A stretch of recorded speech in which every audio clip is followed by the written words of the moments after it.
Podcast, WATP. Can't believe I'm saying this. Props to Opie. He had a tweet that actually got some traction for him. Unbelievable. But of course, the big news is that tune in live Tuesday, 1 p.m. Howard and Vice President Kamala Harris. And Opie says, can you let us know when you'll be throwing baloney at her ass so we don't have to sit through the boring interview? Now, low-hanging fruit, but props to Opie. At the time that I grabbed the screen capture, he had 1,200 likes, 205 comments, 70,000 views. That's very un-Opie-like as far as social media numbers go. He finally went viral. He finally did it. Good job, Opster. You nailed it with that one. I went with the Sibian for my tweet, and I did not get the traction. And I'm not making fun of you, Cardiff, but like that's the obvious thing to do is like Howard's changed and lost his way. And it's kind of the worst thing to happen to Opie because he thinks that was a win. He doesn't understand it was just timing. Yeah. I get those thoughts sometimes. You think of that low-hanging, obvious joke, and you search Twitter really fast and go, has anyone ever done this? Like I can see Opie typing in, baloney, Sibian. No one did it yet. Oh my God, this is going to be great. Right. Like, John's most viral tweet is, again, like a real basic, simple statement that he has pinned there. That was just timing. He said it, and the algorithm ran with it. He was the first to get it out accidentally. Opie's going to be studying that tweet and trying to replicate it, not knowing it was not about humor. It was just timing. Is it the word baloney? Do I have to include baloney in all my tweets? Is it? That's funny. You're right about that. All right. I went on Drew Lane's show yesterday, and I played some clips from this already. So I don't want to do a lot of repeat of that, but I did put together a little compilation, a little supercut of the fact that Howard Stern is freaking out over the idea that Trump might win this election.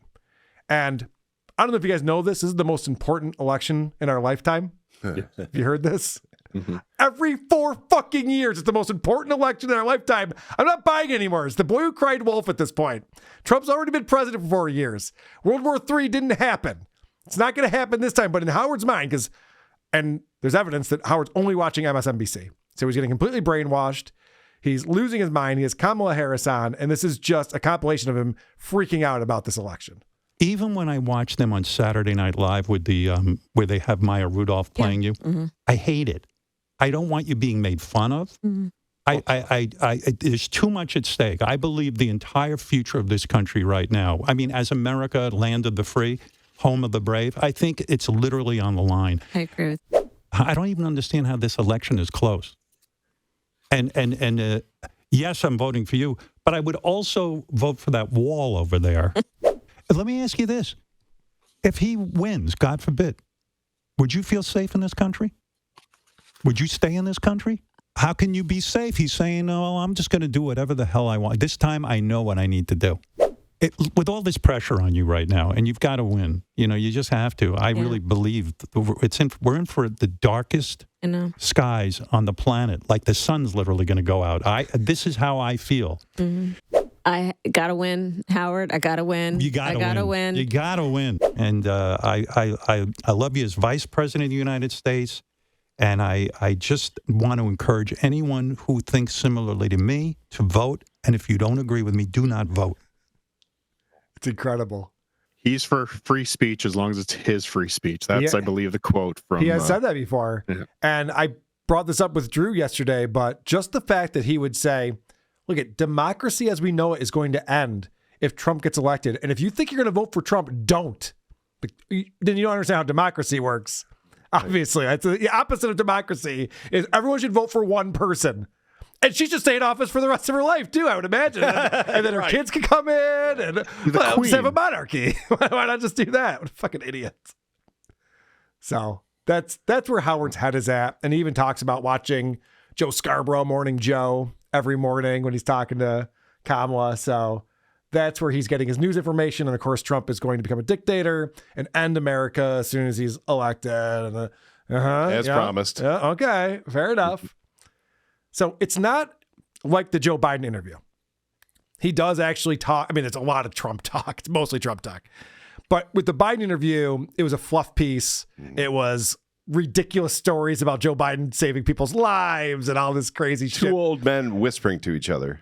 Biden talking about being teased for stuttering and Howard being like, this is outrageous. Teasing you for stuttering. I won't stand for it. It's such a ridiculous interview. This interview is more about, he's trying to get Kamala elected. He's part of this team that needs to do everything they can to get Kamala elected. And this I call leading the witness, as he's trying to explain why Kamala became the prosecutor. But your mother moves you to Montreal, I think it was, in Canada? When I was in high school, just before high school. Yeah. So when you're there, one of your friends was sexually molested by a relative. Her stepfather. Yeah. And it was then you knew you wanted to go to law school because you wanted to be the person that people turned to when they were in dire straits. I always knew I wanted to go to law school. I mean, some of my heroes were people like Thurgood Marshall, who understood the power of the law to take the passion from the streets to the courtrooms. He was trying to set her up for you're such a hero. You're selfless. You saw this happen to your friend, and so you decided, I'm going to create justice in this world. She's like, no, it was actually my path the entire time. It had nothing to do with that. It was a sad story. Thanks for bringing it up. But no, there's a few things he brings up in here. It was just like, a 6-year-old getting molested and her being on that case. I'm like, this is such a downer. Wow. Did he tie it to therapy somehow? Oh, of course he ties it to therapy. Everything turns into therapy at some point for him. But I don't want to just talk about Howard. I want to talk about some of Kamala's responses. And I thought she made a really good point here. And this is really going out on a limb. For someone running for president, you kind of want to move towards the center. Get as many people to vote for you as possible. So I was surprised she said this. As a society, there has to be a serious consequence for the one person killing another human being, a woman being raped, a child being molested. There has to be serious consequence. And that's the work I've always done for the majority of my career. And I feel very strongly about it. Wow. You think if someone murders someone else, there should be consequences? Even in the case of rape, there should be consequences? All right, if that's what you want to run on, I don't know. I was going to go along with that. Good stuff. Sounds like communism to me. Right. And what did you think about this interview? I was disappointed in the beginning that Howard went out of his way to say, I was so nervous because I want this to go well. We need this to go well for you. Because nobody likes propaganda. Even people that agree with the side don't like being fed propaganda. And he's an intelligent guy. Right, when they know it's propaganda, right. It would be nice if there was at least the illusion that he was going to jump in with some kind of pressing question or we would get to the bottom of something. So it's as interesting as watching Jesse Waters interview Trump. It's like, it's just an infomercial. Correct. So there's not much going on. But it is worth noting, because we talked about Howard last time, that he has pivoted from what he used to do to this morning show thing. And by all accounts, he's won. He doesn't care what we think, and he has the president and people running for president showing up on his morning show, making the news that helps sell the stock. He's never going to turn back. He's never going to address the Dabbleverse. This is a win. He did what he set out to do. Drew Barrymore has one of those shows, but you're not going to get the same guests. There are lots of people with those shows that aren't getting this kind of press and this kind of news. It's just interesting because we all want to know who's listening. We just want to know, what are the numbers and who are these people? Is it people from the past or is it current people? Because if it's just the current people, then you're just, telling your own audience what they want to hear. Dang Lizard does bring up a good point, though, that even Alex Cooper from Color Daddy had Kamala Harris on this week. So, yes. You're right. She is doing a big blitz now. She's doing a big blitz now. But I know what you're saying. Biden wasn't doing any interviews when he got Biden on. So, that's a big W for in Howard's mind, even though it's turning off his core base. I was watching. Even Kamala was like, Morning Joe, settle down.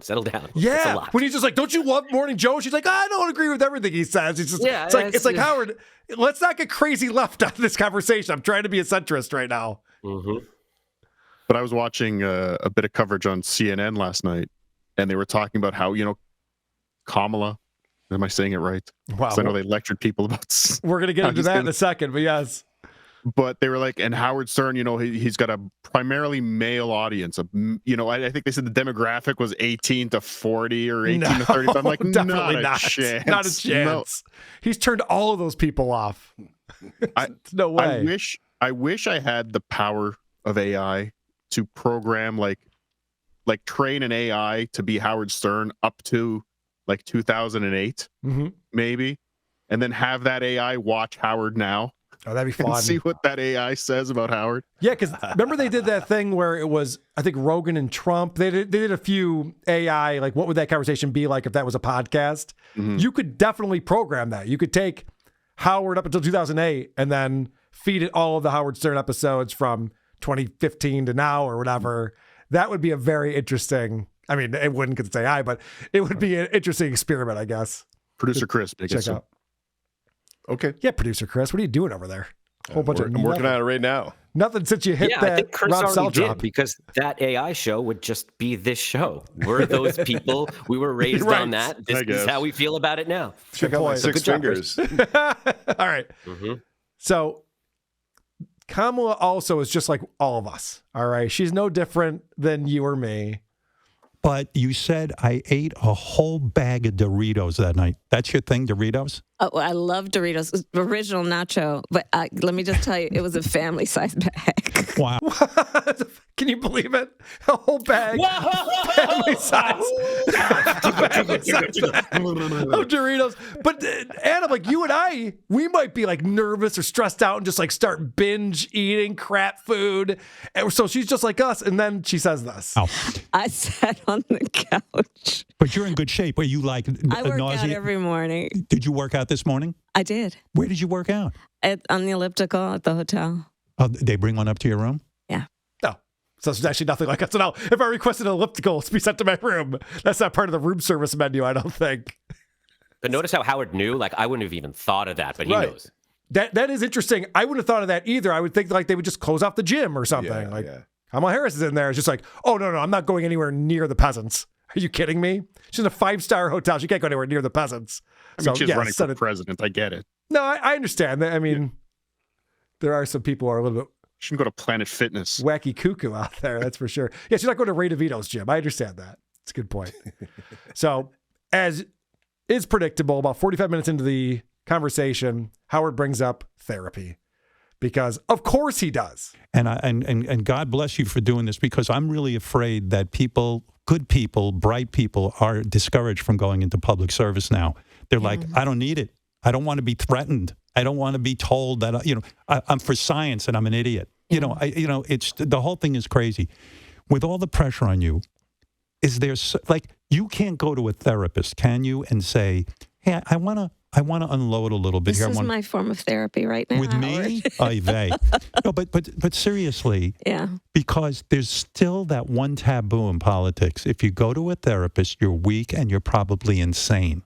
And to me, going to a therapist means you're sane. Like you're trying to work on yourself. I only wish Donald would go. So he's really trying to convince her, like he does all of his guests, that they need to go into therapy. And I'm a broken record, but Howard is the worst advertisement for psychotherapy that's ever existed on the face of this earth. The guy is an agoraphobe. He didn't even leave his house for this interview. From what I know, he did this from his home, right? He wasn't even in the same room with Kamala. I know she was in New York. Yeah, she was in New York, but he didn't drive in to do that. He can't do that. He can't leave his house. He can't just go out to eat with friends. At one point at the end, they're talking about the Sphere. She saw U2 at the Sphere. She's like, Howard, you got to go. As if Howard would ever even think about stepping foot to the Sphere. If Sirius XM owned it and there was a Sphere event for Sirius XM, he would not be there.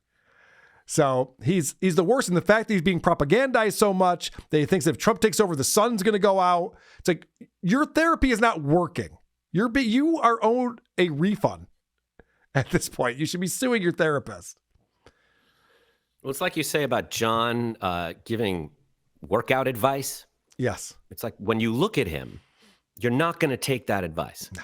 And I was listening to this interview and I heard the therapy thing and it finally hit me, because instead of saying the same thing that I always would, maybe he would be even worse. Maybe the therapy is just keeping him upright. And that if he wasn't doing that, he would just be rolling on the floor, growling like a dog. Howard because Hughes. he wouldn't know what. Yeah. Interesting. Maybe it is holding him in check. He wouldn't cut his fingernails and he'd be saving his pee and bottle. Yeah, that's a good point.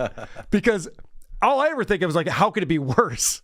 Right. And it there's could only be one much worse. There's only one example that I can think of, but that's a good point. And I want to point out, Robo Shitstain brings this up. I haven't brought this up with Drew or with you guys. I didn't pull the clips, but he starts out the interview playing Prince's Bat Dance, a song that he has claimed in the past is Prince's best song.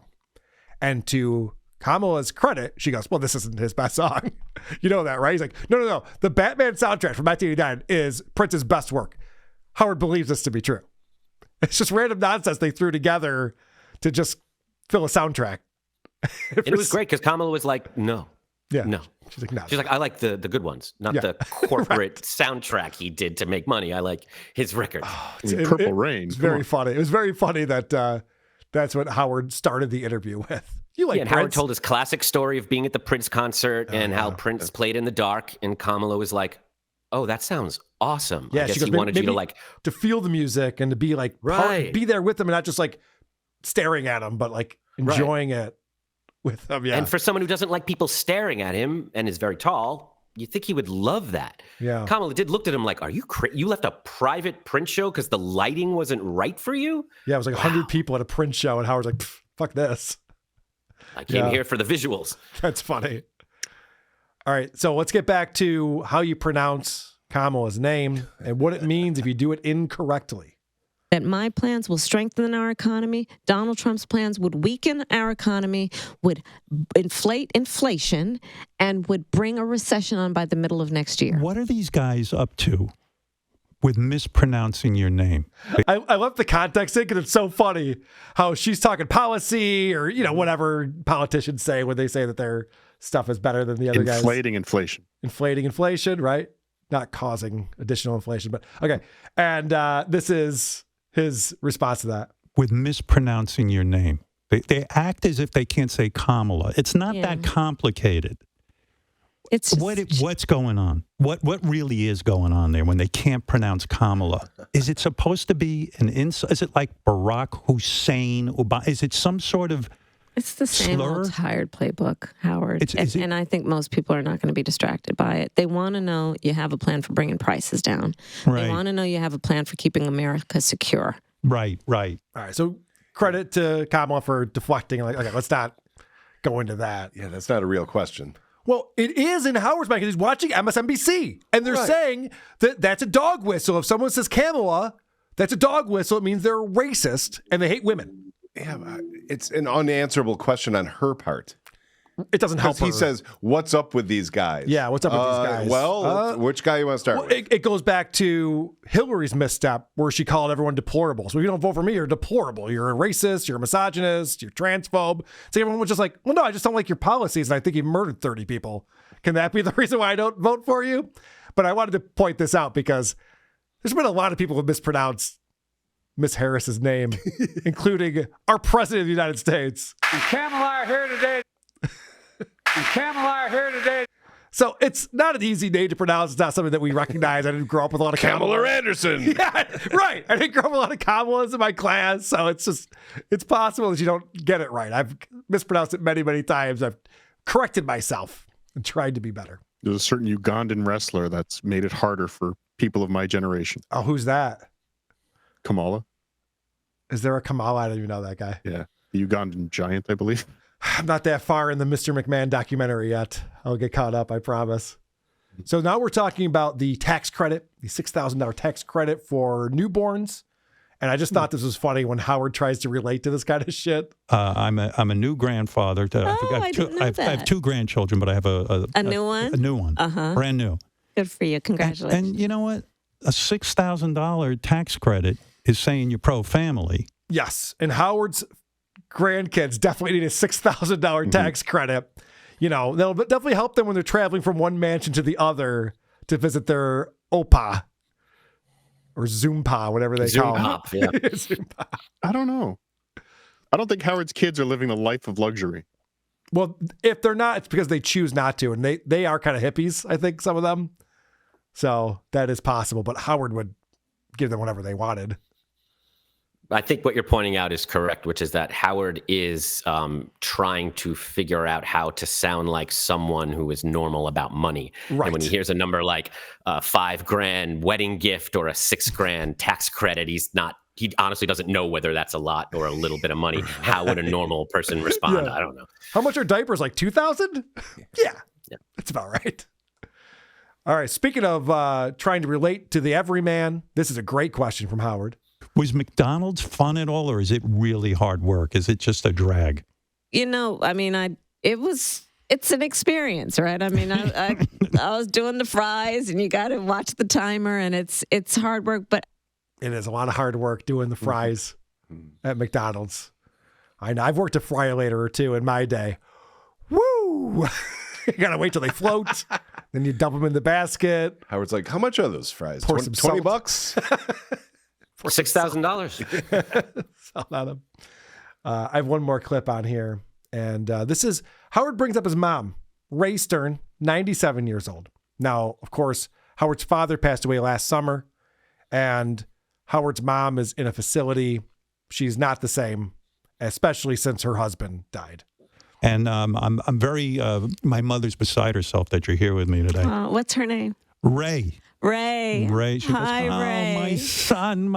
my son is going to interview the vice president of the United States. Hi, Ray. Yeah, I said, Mom, just calm down. She's on so much morphine, she won't even remember I did this. But she'll be all right. So I was actually messaging Monique about this because I was under the understanding that his mom, she's on a morphine drip. I think she suffers from dementia. I don't think Howard and her have conversations anymore. I'm pretty sure that he's brought this up himself. So the fact that he's having this conversation where she's like, oh, wow, you're going to have Vice President Kamala Harris on? Great. I'll be tuning in for that. That's excellent. Did not happen. I think No, if it really happened, you would have done that bit where he yells it and she goes, ha, and then he yells it louder. Right. And she goes, what? And they do that for 10 minutes. Oh, you've heard that bit before? Once or twice. I have to say, Kamala's very well coached at this point doing the media rounds. Compared to Joe Biden, she's JFK. So she's got that going for her. She starts a lot of sentences with I believe, which is a Simon Sinek thing. I don't know if you're familiar with him, but he wrote a book, Start With Why. What's wrong, Cardiff? I hate all those motherfuckers. Yes. So, yeah, very similar to how Howard was trained by Marcy, getting things done. Mm-hmm. Yeah, so. Tony Robbins, all that garbage. Right. Ugh. Well, that's why you're not successful. That's why you're a potato vampire on the internet. I guess. Adam, anything else from this interview that you picked up on? Any other thoughts about this? Did you guys know that she was in a throuple with Montel Williams? And it's public knowledge. Did you know this? I did, She was in yeah. a public relationship. He doesn't think to bragging. mention that. Yeah. Well, he doesn't think to bring that up. I feel like the 2008 Howard Stern would want to know, and she's not denying it. It's not slander or a lie. That's fucking fascinating, and could actually get some press, and he would be the guy to interview her about that and make her look good. But it's just sad that it's not even an option. That's a good point. It's all about getting her elected. It's all about what are the talking points that we can go over? What are the things that we can address and say? And that actually is something interesting that the Howard of yesteryear would probably bring up and discuss. Well, he had one line. I was messaging back and forth with Christian Blatt, and he had one line that just felt like old Howard, funny Howard again. Felt like something somebody probably wrote for him.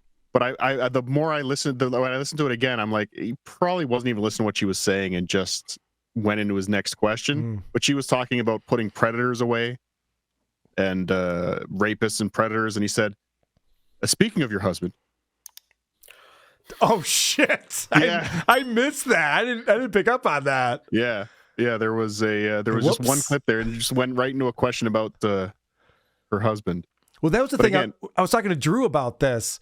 No one's talking about her husband had this spousal abuse or domestic abuse issue that has come up recently, and Howard is talking about all of this domestic abuse cases that she worked on. It's like this elephant in the room. You're just like, you're going to bring that up and not address what we know about the whatever.